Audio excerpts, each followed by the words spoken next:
नमस्ते दीदी। नमस्ते। दीदी तव्हां हिकु सवाल पुछणो आहे। हाँ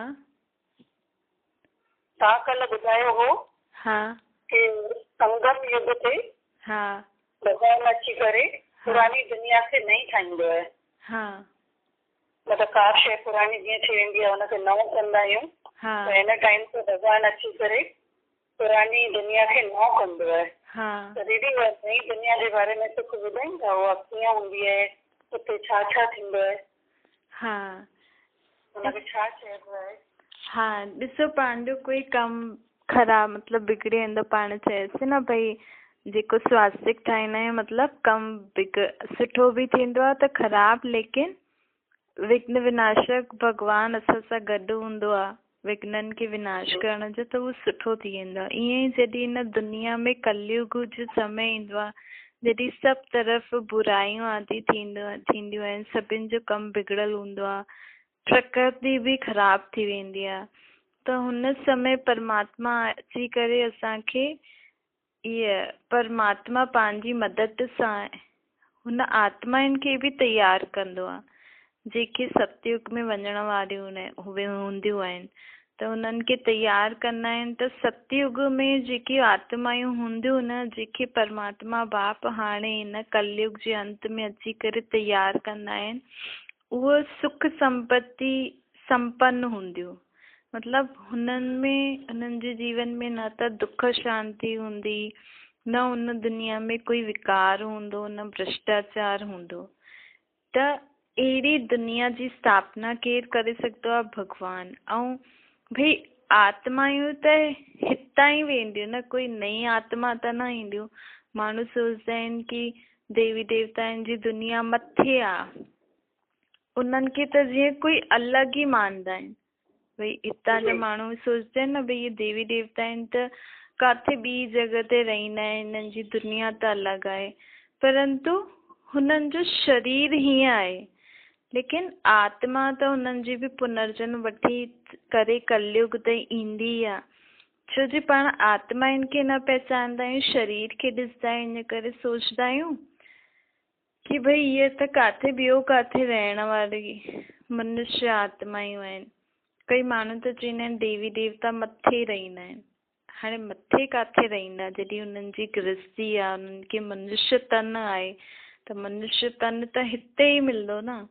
त हुन सतयुगी दुनिया में केरु रहंदा आहिनि? देवी देवता आहिनि। आत्मायूं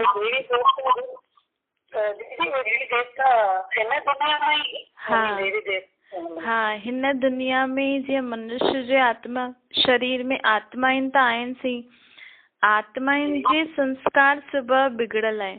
हाणे बि कोई सुठो इंसान ॾिसंदा आहियूं त पाण चवंदा न इहे त जीअं देवता आहे, भले हुनजो शारीरिक रूप देवता जहिड़ो न अथसि, लेकिन हुनजा कर्म एॾा सुठा अथसि, सभिनि खे ॾियण वारो। ईअं ई हाणे परमात्मा बाप अहिड़ी आत्माउनि खे ठाहींदो आहे कि तव्हां एतिरी शक्ति एतिरो ज्ञान भरंदो आहे कि उहा आत्मायूं सभिनि खे सुख शांति ॾियण जे लाइक़ु ठाहींदियूं आहिनि।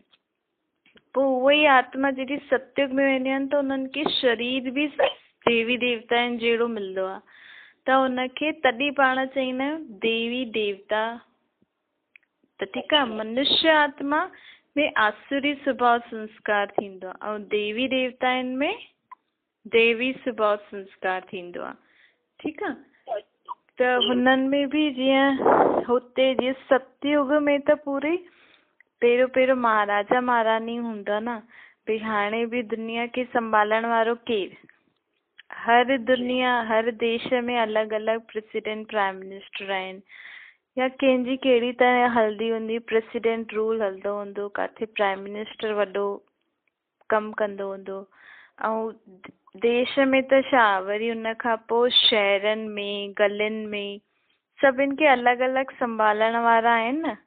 उहो ई सतयुग खे बि केरु संभालंदो? श्री लक्ष्मी श्री नारायण हूंदो, वॾो लक्ष्मी नारायण, लेकिन हुन खां नंढा बि राजा हूंदा जेको पंहिंजे एरिया खे संभालंदा। त ईअं सृष्टि तॾहिं खां शुरू थी, चईंदा न पहिरियों राजा महाराजा हिन दुनिया खे संभालंदा हुया, त इहे शुरू दुनिया में जॾहिं सतयुग शुरू थियो उन समय देवी देवताउनि जे ही हिन दुनिया खे संभाले। हाणे पाण इंसाननि मां ई कोई हिकु ॼणे खे चुनी करे उनखे ठाहींदा आहिनि कि तूं देश खे संभाल, लेकिन हुन दुनिया खे संभालण लाइ भॻवान पाण खे चुनंदो आहे, अर्थात भॻवान सभिनि खे पढ़ाईंदो आहे। पोइ जेको हुन में नंबर 1 वठंदो आहे उहो वञी हुन दुनिया खे संभालंदो आहे। पोइ हुते बि 8 गद्दियूं हलंदियूं, भई 8 ॼणा हुन दुनिया खे संभालंदा, कहिड़ी सतयुगी दुनिया खे। पहिरियों हिकु ॼणो गद्दी ते वेहींदो, ॿियो टियों। ऐं जीअं हिते त छा थींदो आहे, भई आत्मायूं जॾहिं कर्म हिसाब किताब चुकतो थी वञे त आत्मा शरीर छॾे करे हली वेंदी आहे, त हिन करे हिते दुख थींदो आहे। हिन खे चइबो आहे अकाले मृत्यु। मतिलबु शरीर अञा ॿुढो थियो न आहे, समय खां पहिरियों मृत्यु थी वई। छो जी हिते जनम मरण हिसाब किताब सां थींदो आहे। उते छा थींदो, उते आत्मायूं 8 जन्म वठंदियूं आहिनि बस। अच्छा। हा त घणा साल हलंदो? 1250 साल हलंदो। अच्छा। हा, हुन में बि मनुष्य आत्मा 8 जन्म वठंदी आहे ऐं हिकु जेको जन्म हूंदो अथसि हुन में 1250 साल जी हिकु 150 years मतिलबु 150 साल जीअंदी आहे। उन खां पोइ ख़ुशी ख़ुशी, मतिलबु हिते त जेको अंत समय हूंदो आहे त मनुष्य आत्मा ॾाढो मतिलबु चईंदा आहिनि तड़पी तड़पी करे शरीर छॾे, अर्थात पंहिंजा जेका हिसाब किताब हूंदा अथसि या कंहिंमें मोह हूंदो अथसि या कोई कमु रहियल हूंदो अथसि त हुन टेंशन में आत्मा शरीर छॾंदी आहे। लेकिन हुते पंहिंजी इच्छा सां आत्मा शरीर छॾंदी, कि आशु जी हुते ये स्मृति रहंदी आहे कि मां आत्मा आहियां, ये मुंहिंजो शरीर आहे। हाणे मूंखे भई ॿुढो शरीर, ख़ैर बुढ़ापे में भी परमात्मा बाप चईंदा आहिनि हुते बुढ़ापे में भी दुख न हूंदो, जीअं अॼुकल्ह ॾंद निकिरी वेंदा आहिनि, हथ पांव ईअं थींदा आहिनि। हुते बुढ़ापो भी तंदुरुस्त रहंदो, लेकिन तॾहिं भी शरीर त पुराणो लॻंदो न। त उते आत्मा खे लॻंदो आहे हाणे मुंहिंजो शरीर पुराणो आहे, हाणे मां वञी करे नए ॿार जो शरीर थो वठां। भई ॿार जे शरीर में वेंदो त सभु कुझु खाई पी सघंदो, खेॾी सघंदो न। त इहे स्मृति रहण जे कारण हुते दुख, मतिलबु हिते मरण जो बि माण्हू खे दुख थींदो आहे। ॿार पैदा थो थिए त बि रुआरदा आहिनि। हुते त कोई शरीर छॾंदो त बि न रोईंदासीं, पैदा थींदासीं त बि न रोईंदासीं। ऐं हिते त भई प्रकृति उतां जी बहारी मौसम हूंदो। भई हिते त कॾहिं गर्मी आहे, कॾहिं सर्दी आहे, कॾहिं बारिश आहे, कॾहिं उमस थी थिए। हुते न गर्मी न सर्दी न बारिश न हीअं सुखा ॾी, मतिलबु सूखो थी वेंदो आहे न बारिश खां पोइ जेको मौसम ईंदो आहे जंहिंमें मॉइस्चर, त हुते बहारी मौसम रहंदो।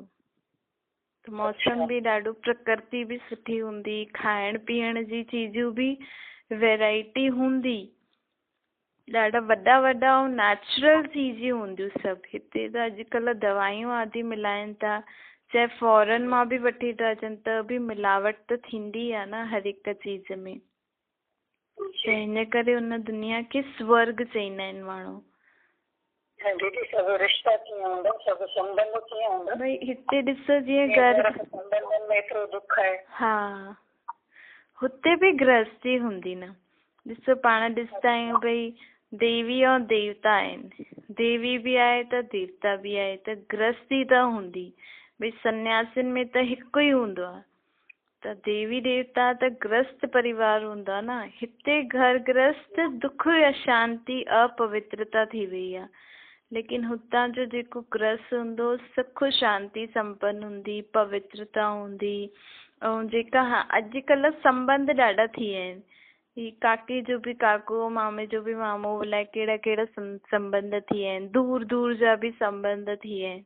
हुते एॾा संबंध न हूंदा, हूंदा, परंतु हिन हाणे जेतिरा संबंध आहिनि ओतिरा संबंध न हूंदा। संबंध में बि सुख शांती हूंदी। ऐं ॿियो हुते हुन दुनिया में हिकु ई धर्म हूंदो न, हिकु ई धर्म हूंदो, हिकु ई सभिनि जी रीति रस्म हूंदो। अॼु केरु चए थो असांजो त्योहार आहे, असां वटि हीअं था मल्हाइनि, असां वटि हीअं था मल्हाइनि, असां वटि हीअं था करनि, असां वटि हीअं था करनि। भई हुते हा भई त बि थोरो सो त थी वेंदो आहे न, भई हिननि जो अलॻि आहे, असांजो अलॻि आहे, इहो बि थी वेंदो आहे। हुते इहे सभु न हूंदो आहे। चाहे ग़रीब खे बि ईअं न लॻंदो मां ग़रीब आहियां। भई ग़रीब बि पंहिंजो, भई जेका ॿाहिरि कमु करण वारा हूंदा, झाड़ू पोछो करण वारा हूंदा, सामान बेचण वारा हूंदा, या कोई महाराजा महारानी हूंदा, त उन्हनि महाराजा महारानी बि हीअं न ॾिसंदा उन्हनि खे भई इहो दास दासी आहे या इहे कपिड़ा बेचण वारा आहिनि, और न ई उन्हनि खे ईअं लॻंदो की महाराजा महारानी आहिनि, असां नंढा आहियूं। न, हुते सभु पंहिंजे पंहिंजे कार्य में सभु संतुष्ट हूंदा। सभिनि खे पंहिंजे जेको बि जो कमु थो करे उहो सभु उन में ख़ुशि रहंदा। अच्छा। हा, छो जी आत्मा भरपूर थी वेंदी आहे न।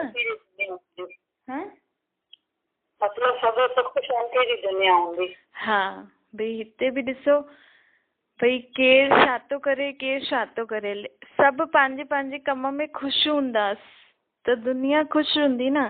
पर हिन दुनिया में भई हिक ॿिए खे ॾिसण जो ज़्यादा आहे।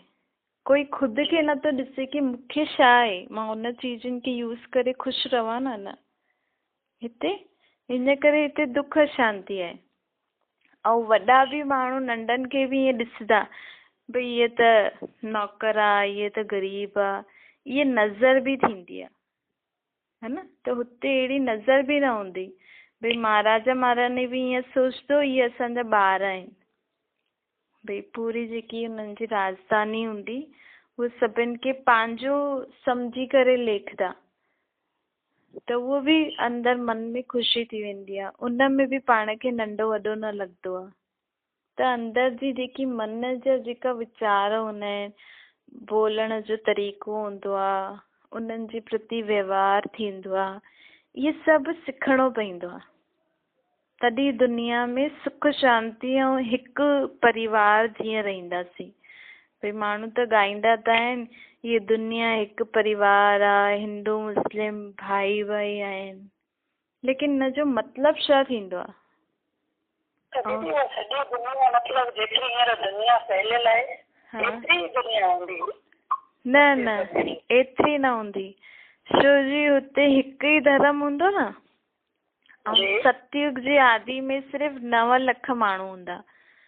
पोइ धीरे धीरे आत्माउनि जी वृद्धि थींदी, त बाक़ी सारा देश त हूंदा ई न, सिर्फ़ु भारत जी भूमि हूंदी। हुन में बि पूरी भारत जी भूमि में स्वर्ग न हूंदो। ये दिल्ली जे आसपास जो एरिया ई स्वर्ग हूंदो। चईंदा आहिनि न, यमुना जी कंठे ते कृष्ण जो महल हुयो, त हुनजे आसपास ई हिकु नंढो सो गांव सम्झी वञो। अॼुकल्ह जो गांव त हुनमें त हेॾियूं मतिलबु धूल मिट्टी हूंदी आहे। बाक़ी हुन सतयुग जी दुनिया में जेको नंढो सो गांव हूंदो, जीअं हूंदो, उहो ॾाढो सोने हीरनि सां भरपूर हूंदो। हुते सभु चीजूं सोने जी ठहियल हूंदियूं। मतिलबु तव्हांजा घर जा फर्नीचर आदि, दीवारियूं आदि बि सोने ऐं हीरनि जी ठहियल हूंदियूं। सभिनि जी, मतिलबु कंहिंजो महल आहे ऐं कंहिंजो नंढो सो घरु आहे, पर उहो बि सोने ऐं हीरे जो ठहियल हूंदो।